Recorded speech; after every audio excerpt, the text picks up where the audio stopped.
Buenos días, doctora Virginia Miranda, estimados compañeros. Nosotros somos el grupo 3 del primer ciclo paralelo A. El grupo está conformado por mi persona, Jean-Pierre Galán, Jorge Burbano, Mateo Loor, Camila Araúz, Javiera Navarro y Doménica Calderón. Nuestros temas son membrana basal y las uniones celulares, en donde abordaremos los diferentes tipos de uniones y las características de la membrana basal, siendo la base de esta exposición el libro Guía de Ross Histología, séptima edición. A continuación, mi compañero va a hablar acerca de la membrana basal. Buenas noches, soy Jorge Burbano y voy a hablarles acerca de la membrana basal. Empecemos definiendo qué es la membrana basal. Es una estructura especializada ubicada cerca de la región basal de las células epiteliales y el estroma del tejido conjuntivo subyacente. Ese término se asignó originalmente a una capa amorfa, densa, de grosor variable, ubicada en las superficies basales. Como podemos observar en la imagen, las células epiteliales y aquí abajito la lámina basal o membrana basal.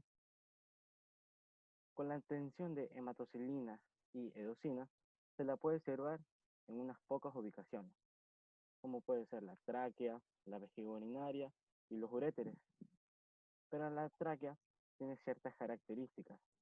No solo incluye la membrana basal, sino también otro estrato de fibras de colágeno poco espaciadas y alineadas que son del tejido conjuntivo.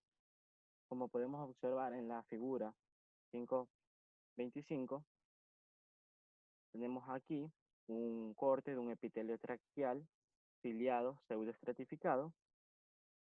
Aquí podemos observar los cilios, el epitelio pseudoestratificado.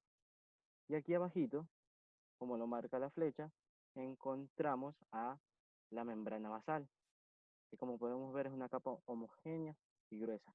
Y acá abajo podemos encontrar las fibrillas de colágeno muy compactas del tejido conjuntivo.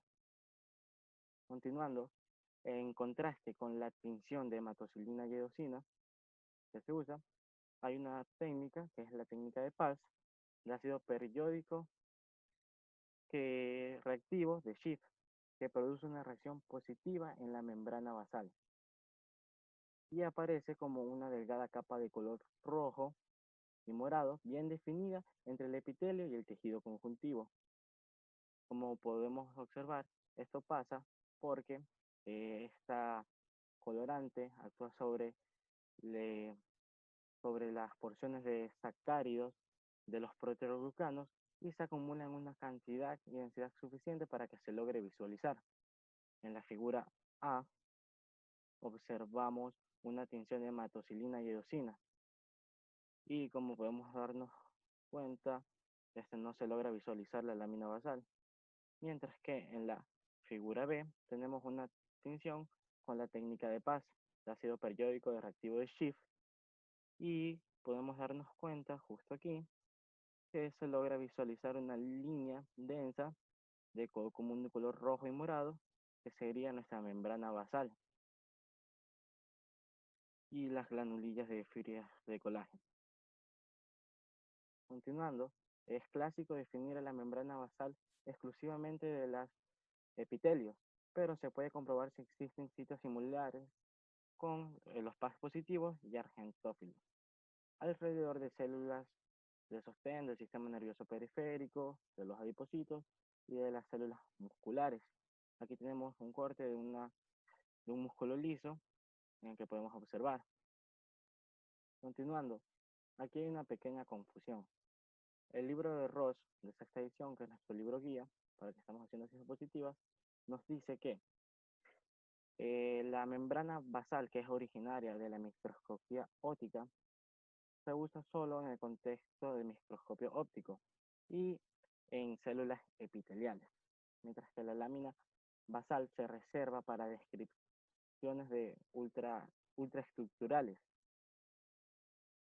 ultraestructurales. Entonces, en este contexto, el término de membrana basal hace referencia y describe cómo se combina la unión de la lámina basal y la lámina reticular externa. Continuando, la lámina basal es el sitio de adhesión estructural para las células epiteliales supradyacentes y el tejido subyacente. El examen con el microscopio electrónico, la microscopía electrónica, permite comprobar la existencia de material electrodenso de 40 nanómetros a 60 nanómetros de espesor, ubicado entre el epitelio y el tejido conjuntivo subyacente. Filamentos de 3 nanómetros a 4 nanómetros compuestos por colágeno de tipo 4, hipotroglucanos y glucoproteínas. Aquí en esta imagen podemos observar claramente parte de dos células. Aquí donde está la N, nos podemos dar cuenta que es el núcleo. Del otro lado tenemos la otra célula, que como se logra visualizar aquí, sería su núcleo. Y esto que está encerrado entre rojo sería la membrana basal. Y bajo de esto, estos puntitos aquí serían las fibras de colágeno reticulares. La lámina lúcida está ubicada en un espacio ubicado entre la lámina basal y la célula. Tiene aproximadamente 40 nanómetros de espesor y contiene porciones de CAM, receptores de fibronectina y laminina. Como podemos observar aquí en la imagen, tenemos este pequeño espacio ubicado entre la lámina basal y la célula, que vendría a ser nuestra lámina lúcida. Pero con el desarrollo de nuevas tecnologías de preparación de la microscopía electrónica, la lámina lúcida parece ser un artefacto de fijación. Utilizando el método de HPF, High Pressure Freezing, permite comprobar que la lámina basal está compuesta solo por la lámina densa. Entonces, el elemento de fijación aparece mientras las células epiteliales se retraen y se alejan de una concentración de macromoléculas. Como podemos observar aquí en la imagen, tenemos una fotomicrografía electrónica de células epiteliales preservadas con esta técnica, con este método del High Pressure Freezing, que se utiliza a altas temperaturas y presión.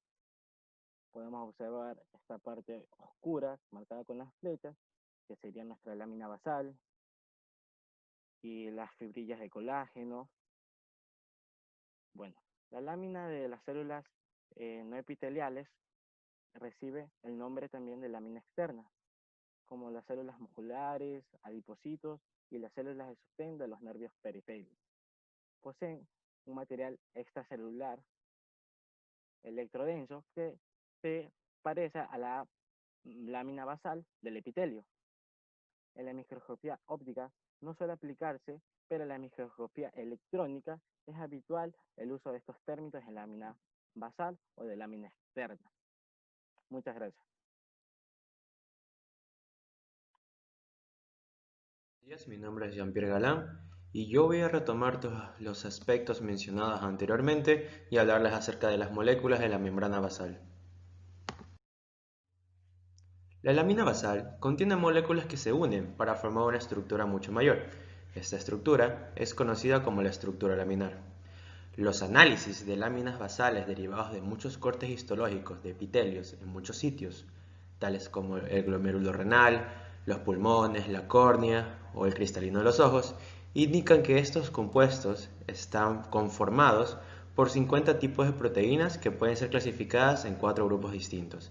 Tenemos a los colágenos, a las láminas, los glucoproteínas y finalmente a los proteoglucanos.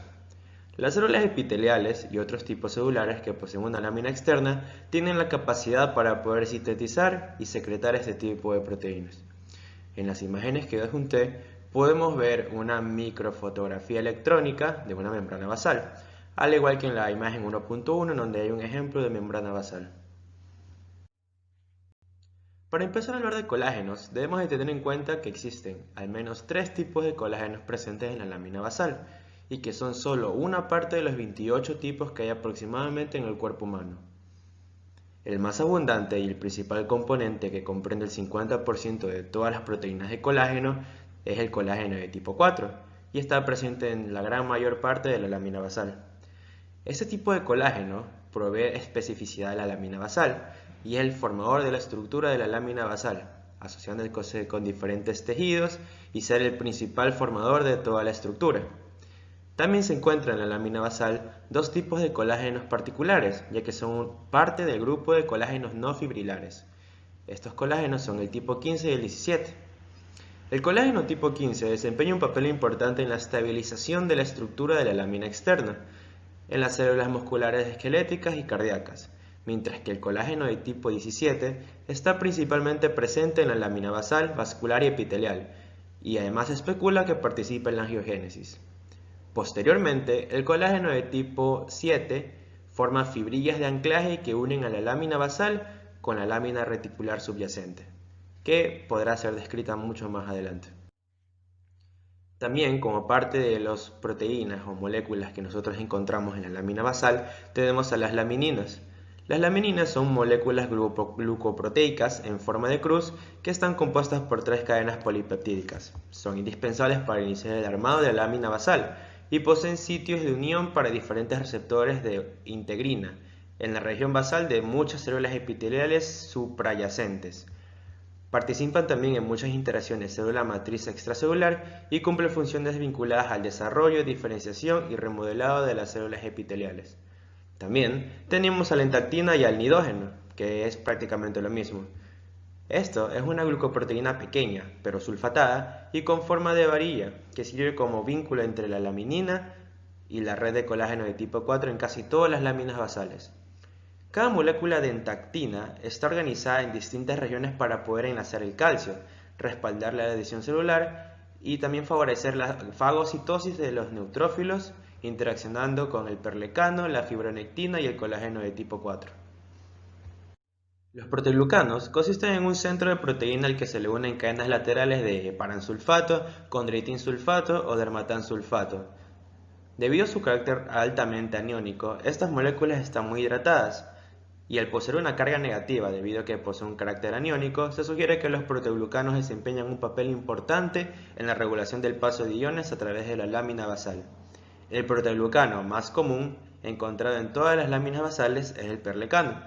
El perlecano es una molécula grande de múltiples regiones que provee enlaces cruzados adicionales a la lámina basal mediante su unión a la laminina, el colágeno de tipo 4 y al nidógeno. La grina, por otra parte, es otra molécula importante que está casi con exclusividad en la membrana basal glomerular del riñón, por lo que se cree o se afirma que juega un papel importante en el filtrado renal y adicionalmente interactúa con la célula matriz extracelular. Para finalizar, tenemos a la estructura molecular del colágeno de tipo 4. La molécula del colágeno tipo 4 es una molécula especial, ya que es similar a otros tipos de colágeno, pero posee tres cadenas de polipéptidos con diferentes dominios. Estos dominios son un dominio helicoidal de colágeno, un dominio carboxiterminal, también conocido como NC1, y un dominio aminoterminal, también conocido como el 7S. Las seis cadenas conocidas de las moléculas de colágeno de tipo 4 forman tres conjuntos de moléculas helicoidales, denominadas protómeros de colágeno. Para comenzar con el armado de la estructura laminar, el armado de los protómeros comienza cuando los tres dominios de NC1 se unen para formar un trímero NC1. El siguiente paso en el armado de la estructura de la lámina basal es la formación de moléculas diméricas de colágeno de tipo 4. ¿A qué me refiero con esto? A que esto se logra cuando dos trímeros de NC1 interaccionan, generando un hexámero NC1. A continuación, se unen cuatro dímeros en la región del dominio 7S para formar un tetrámero. El dominio 7S es muy importante ya que le da de geometría o de forma al tetrámero. Finalmente, cuando los otros tretámeros de colágeno interaccionan entre sí y se interactúan y se juntan extremo con extremo, se forma la estructura de colágeno de tipo 4.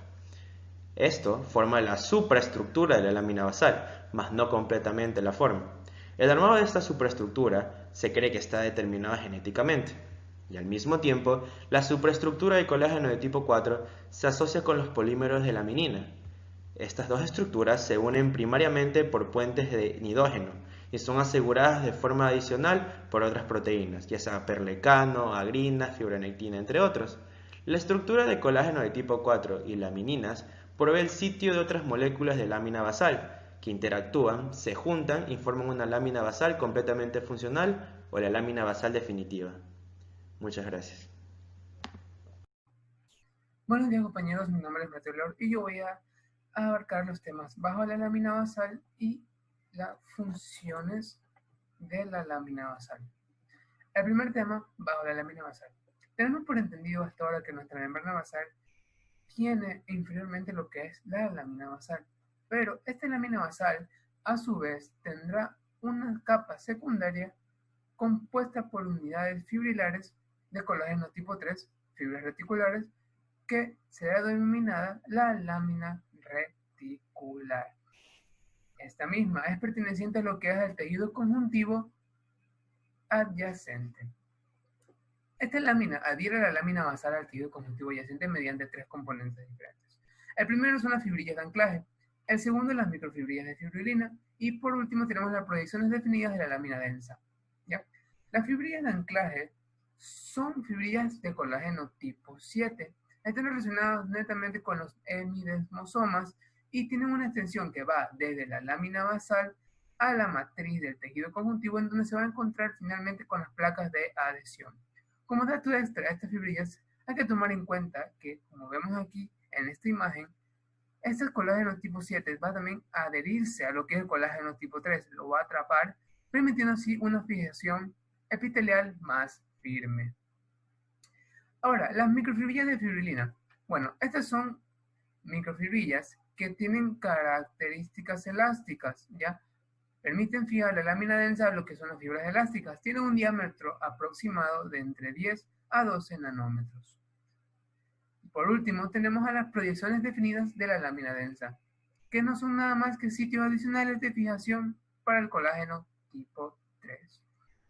Volviendo a la imagen, aquí podemos apreciar cada estructura diferente. Primero tenemos el colágeno tipo 3, estos cilindros que se ven aquí abajo. Tenemos al colágeno tipo 7, estas fibrillas que se encuentran aquí. Tenemos a la membrana basal, tenemos a la lámina basal y también tenemos a lo que es un epitelio, que tiene aquí el hemidesmosoma. Esto representa una imagen del hemidesmosoma. Y para definirlo brevemente, es la estructura que permite que se una la membrana basal con el epitelio. Aquí tengo una imagen de una región basal de una célula epitelial en donde se pueden escribir diferentes partes para poder explicarlas. Primero tenemos el núcleo. Este núcleo va a tener una serie de filamentos intermedios que van a converger directamente hacia las placas de adhesión intracelulares, que en esta imagen están señaladas con una flecha izquierda, pero yo le agregué una flecha naranja para poder poner el nombre. Luego, cuando lleguen a la placa de adhesión, van a pasar directamente a la lámina basal, que es lo que estoy recorriendo con el mouse. Esta lámina basal aquí va a estar conformada obviamente por las fibrillas de colágeno y se encuentra debajo de la membrana plasmática. Y lo que encontramos después de la lámina es netamente tejido conjuntivo adyacente. Listo. Vamos ahora a lo que son las funciones de la lámina basal. Como primera función tenemos la adhesión estructural, que hay que recalcar que es de las más importantes. La adhesión estructural permite que las células del tejido se adhieran al conjuntivo adyacente. Existen dos tipos de adhesión diferentes, la de las células epiteliales y la de la lámina basal. La de las células epiteliales viene estarrada directamente con la lámina basal por una unión célula-matriz. Y la de la lámina basal viene a estar unido la lámina basal con el tejido conjuntivo adyacente mediante lo que son las fibrillas de anclaje y las microfibrillas de fibrilina. La segunda función es la de compartimentalización. Y esta la podemos explicar mejor con la imagen que tengo por acá. Esta de aquí, donde vemos el epitelio de la lámina basal y el tejido conjuntivo. Entonces, esta función permite que se separe epitelio con tejido conjuntivo. Asimismo, también permite que se separe lo que son músculos y nervios del tejido conjuntivo. Y también dice que la lámina basal permite hacer un compartimiento único para el tejido conjuntivo y el tejido conjuntivo especializado, hablando a nivel de óseo y también de cartilaginoso. Aquí encontramos componentes como macrófagos, encontramos también fibroblastos, mastocitos, fibras colágenas que permiten la adhesión a la lámina basal, entre otras cosas. Como cuarta función tenemos lo que es la función de filtración. Esta función permite que se muevan sustancias en el tejido conjuntivo y también hacia él. Esto es permitido o regulado por lo que es la lámina basal gracias a lo que son las cargas iónicas. Muy bien. Tenemos la siguiente función que son los espacios integrales. Esta función es explicada muy bien con la filtración, tomando ejemplo lo que es en el riñón. Que aquí se realiza el filtrado plasmático. Este filtrado plasmático atraviesa la lámina basal, que tiene capilares y también células epiteliales adyacentes que da todo el camino del filtrado hasta llegar al corpúsculo renal. Aquí vemos obviamente una histología de lo que es un glomérulo. Podemos encontrar las membranas basales, las capas parietales, la matriz mensagial, que es donde se va a incluir lo que es el filtrado, la lámina basal glomerular y la membrana basal del túbulo proximal, uno de los componentes de la nefrona, que permitirá lo que es el filtrado de la sangre. Como penúltima función de la lámina basal tenemos el armazón tisular, que esto dice que la lámina basal es una estructura en la regeneración. ¿Por qué? Porque permite que nuevas células o nuevas evaginaciones en crecimiento utilicen láminas basales de destrucciones celulares previamente ya hechas para mantener lo que es la estructura original del tejido y no salgan ningún tipo de tejido raro o extraño. La última función de la lámina basal es de la regulación y señalización. Esta función nos dice que las moléculas de la lámina basal pueden interactuar con los receptores de la superficie celular. ¿Qué permite esto? Bueno, esto influye en el comportamiento de las células epiteliales a lo que es el nivel de la morfogénesis, también influye en el desarrollo fetal y en la, también, si mal no lo recuerdo, influye en la diferenciación. Ahora, ¿por qué ocurre esto? Porque existe una regulación de lo que son la forma, también la señalización, también el tamaño de las células y también su excreción génica, sin también dejar a un lado lo que es la apoptosis. ¿Listo? Con eso podemos terminar este tema y estos dos temas. Muchísimas gracias. Buenos días, mi nombre es Javier Navarro. Voy a hablar acerca de las uniones de ocluyentes. Las uniones de ocluyentes se representan el componente más apical en el conjunto de uniones entre las células epiteliales. Se crean por el sellado específico de las membranas plasmáticas de las células adyacentes. Impiden la migración de lípidos y proteínas especializados de la membrana celular entre la superficie lateral y apical, manteniendo así la integridad de estas dos regiones. Se puede hablar también de que uniones de ocluyentes es impermeable y permite que las células epiteliales funcionen como un tipo de barrera, atrayendo las moléculas de señalización en la superficie celular y las vincula a los filamentos de actina del citoesqueleto. Para tener una mejor apreciación de las proteínas de unión, se utiliza la técnica de criofractura, en la que podemos observar la cara P de la membrana, donde aparecen como estructuras semejantes a una cresta, la superficie opuesta de la membrana fracturada, es decir, la cara E. Revela surcos complementarios que son secuencias de la separación de partículas de proteína en la superficie opuesta. Con esto aludo a que las crestas y los surcos se organizan como una red de hebras de partículas anastomosadas que crean un sellado funcional dentro de los espacios intercelulares. Se dice también que existen tres tipos de proteínas transmembranas en la zónula de oclusión o occludens. Una de ellas es la ocludina. La ocludina es una proteína de 60 daltons que mantiene la barrera entre las células contiguas, pero también la barrera entre las regiones apical y lateral. Varios tipos de células epiteliales carecen de ocludina en sus hebras, pero sí poseen la zónula de oclusión, que está bien desarrollada y plenamente funcional. En esta imagen podemos apreciar la ocludina y la claudina. La claudina hablaré ahora. La claudina tiene forma de columna vertebral en cada una de sus hebras. Además, especialmente la claudina 2 y 16 pueden formar conductos acuosos extracelulares para los pasajes paracelulares de iones y otras pequeñas moléculas. También se puede decir que se ha definido 24 diferentes miembros de la familia de las claudinas. La claudina 14, por su lado, está vinculada por la hipoacuación hereditaria humana. Las moléculas de adición es una proteína de 40 daltons que permite que la superfamilia de las inmunoglobulinas, se dice que las moléculas de adición no forman por sí solas una fibra de zónula de occludens o de oclusión, pero sí cuando están asociadas con las claudinas. participan en la formación de uniones ocluyentes entre las células endoteliales y los monocitos que migran desde los espacios vascular hacia el tejido conjuntivo. En esta imagen podemos apreciar mejor la unión estrecha y cada una de las partes que ya mencioné, como los filamentos de actina, que están en sus lados, en sus extremos, la claudina con un color piel y la ocludina con color como naranja. Y también vamos a poder apreciar aquí las proteínas reguladoras ZO1, ZO2 y ZO3 con color verde. Ahora hablaremos de ellas. La porción de citoplasmas de las tres proteínas contienen una secuencia de aminoácidos inclusiva que atraen las proteínas reguladoras y que se denominan como PDZ. Estas proteínas incluyen a las zónulas de oclusión ZO1, ZO2 y ZO3, como podemos apreciar en esta imagen de acá. Ahora,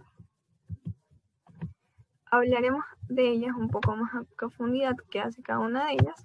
Dice, se ha postulado que todas las proteínas ZO cumplen funciones reguladoras durante la formación de las zónulas de oclusión. Además, la proteína ZO1 es un supresor tumoral. La proteína ZO2 es necesaria para el mecanismo de señalización que interviene el factor crecimiento y su receptor. Y por último, la proteína ZO3, que interactúa con la proteína ZO1 en las regiones del citoplasma de las ocludinas. En estas imágenes también podemos apreciar las vías paracelulares y transcelulares. Las vías paracelulares tienen lugar a través de las zónulas de oclusión entre dos células epiteliales. La cantidad de agua, electrolitos y otras pequeñas moléculas transportadas mediante esta vía depende del hermetismo de la zona de oclusión, como podemos apreciar en la imagen. Ahora hablaremos de la vía transcelular. La vía transcelular tiene lugar a través de la membrana plasmática en las células epiteliales. En la mayoría de estas vías, el transporte es activo y requiere proteínas y conductos de transporte especializadas que se encuentran en la membrana y que consumen energía. Como datos adicionales, la zónula de oclusión separa los espacios luminal del espacio intercelular y del compartimiento del tejido conjuntivo. También se puede decir que la totalidad de la permeabilidad no depende de la complejidad y de la cantidad de sus hebras, sino que también de la presencia de conductos acuosos funcionales formados por varias moléculas de claudina.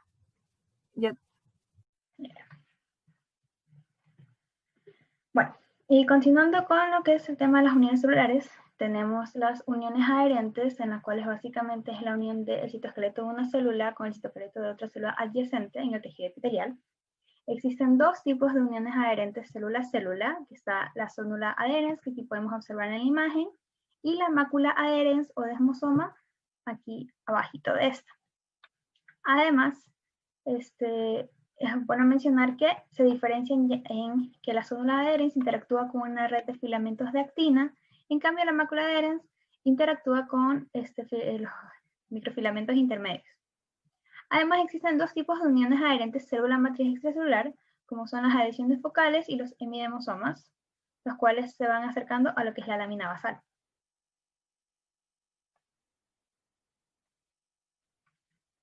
Lo característico de este tipo de uniones son la presencia de moléculas de adhesión celular o CAM. Existe enlaces heterotípicos y enlaces homotípicos que, tal cual lo dice, dependen del enlace que se forma entre moléculas del mismo tipo o diferentes. Existen alrededor de 50 tipos de estas moléculas de adhesión celular que se clasifican en 4 grandes grupos o familias, como son las caderinas, las integrinas, las serectinas y la superfamilia de las inmunoglobulinas. Pero antes de andar en esto, es importante saber la importancia, ¿no?, de estas uniones adherentes. ¿Por qué? ¿Por qué son importantes? Bueno, porque participan en la creación y el mantenimiento de la unidad estructural del epitelio, además de en el reconocimiento, la morfogenia y la diferenciación célula-célula. Aquí podemos ver de mejor manera estos 4 grupos principales de moléculas de adhesión celular, como lo son las caderinas y la superfamilia de las inmunoglobulinas, las cuales inducen interacciones homofílicas o homotípicas. En cambio acá las selectinas y las integrinas realizan interacciones heterofílicas o heterotípicas. Tenemos la familia de las caderinas, que ya vimos que forman enlaces homotípicos. Lo importante de estas es que se ubican sobre todo en la zónula adherens y que son moléculas de adhesión celular dependientes del calcio. Además se asocian con un grupo de proteínas intracelulares que se llaman las cateninas. Estas cateninas enlazan la caderina con filamentos de actina, que eso lo veremos más adelante. Que además regulan los mecanismos de crecimiento y diferenciación celular. Por otro lado tenemos las integrinas, que están compuestas por 2 unidades de glucoproteínas transmembranas, son las cadenas de 15 alfa y 9 beta.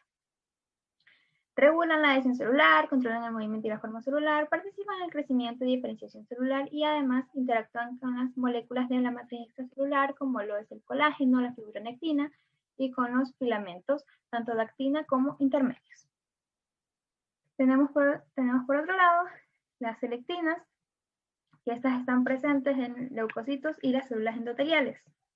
Estas median el reconocimiento neutrófilo endotelial de las células, como lo es la migración neutrófila del endotelio de los vasos sanguíneos a la matriz extracelular. Por último, orientan a los linfocitos hacia las acumulaciones de tejido linfático. Y como último grupo tenemos lo que es la superfamilia de las inmunoglobulinas, o también denominada como la superfamilia de los genes de las inmunoglobulinas. La importancia de esto es que participa en lo que es la generación de respuestas inmunitarias. Estos tipos de CAM, o de moléculas de adhesión celular, están lo que son las moléculas de adhesión intercelular, moléculas de adhesión célula-célula, adhesión celular vascular. También tenemos lo que son las moléculas de adhesión de síndrome de Down, las moléculas de adhesión de las plaquetas y de las células endoteliales, y por último, las moléculas adhesivas de las uniones, o de la unión. Luego tenemos lo que es la zónula adherens, que está compuesta por caderina E, la cual está enlazada a la catenina, como hablamos anteriormente. Este complejo caderina E-catenina se une a la vinculina y a la actinina alfa. Como podemos ver aquí, tenemos la vinculina, la catenina, y nuestro complejo caderina E y catenina, obviamente dependientes del calcio.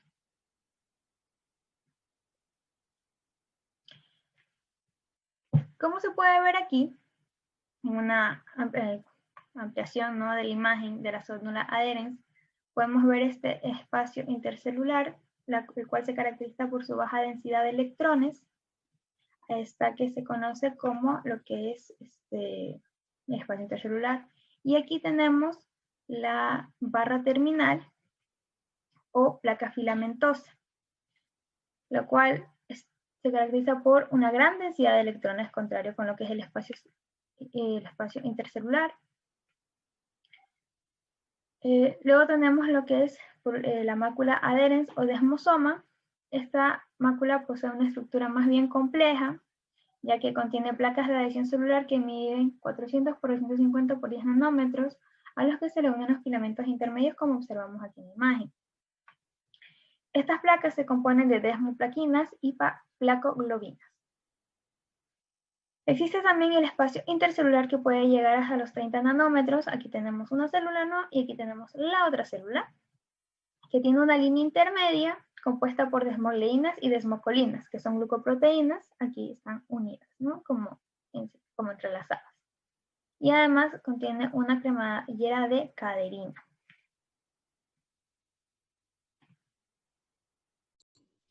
Uniones comunicantes, también conocidas como uniones hendiduro-nexos, son las únicas estructuras celulares que permiten el paso de las moléculas de señalización de una célula a otra, las cuales están presentes en una gran variedad de tejidos, como el epitelio, el músculo liso y cardíaco y los nervios.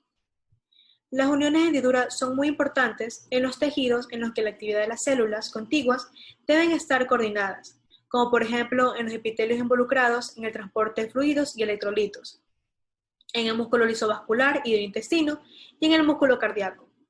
Pero, ¿qué es una hendidura? Es una acumulación de conductos transmembrana o poros en un conjunto muy compacto, la cual permite que las células intercambien moléculas reguladoras, iones y pequeños metabolitos a través de los poros.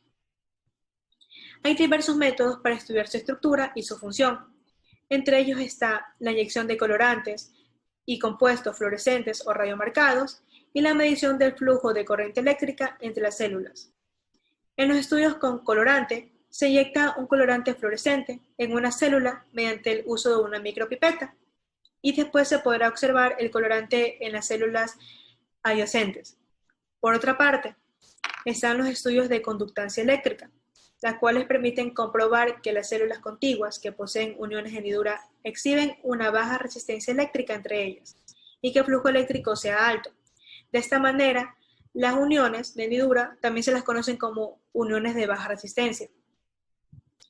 También están las técnicas de biología molecular actuales, las cuales permiten aislar clonas de ADN complementario que codifican una familia de proteínas de uniones de hendidura, las cuales se las conocen como las conexinas, y las expresan en células de cultivo. La estructura de una unión de hendidura. Las uniones comunicantes están formadas por 12 subunidades de proteínas de la familia de las conexinas.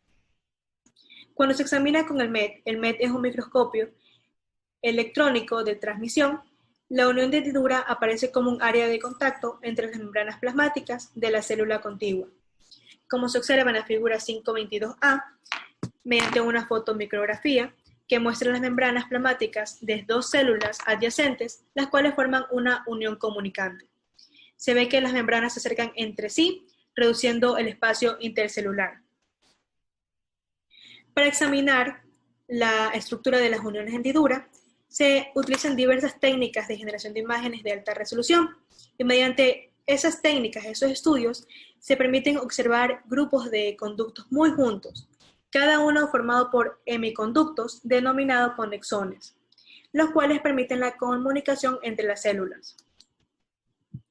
Cada conexón contiene 6 subunidades simétricas de una proteína integral de la membrana denominada conexina, conocida por sus siglas CX, emparejada con una estructura similar de la membrana adyacente.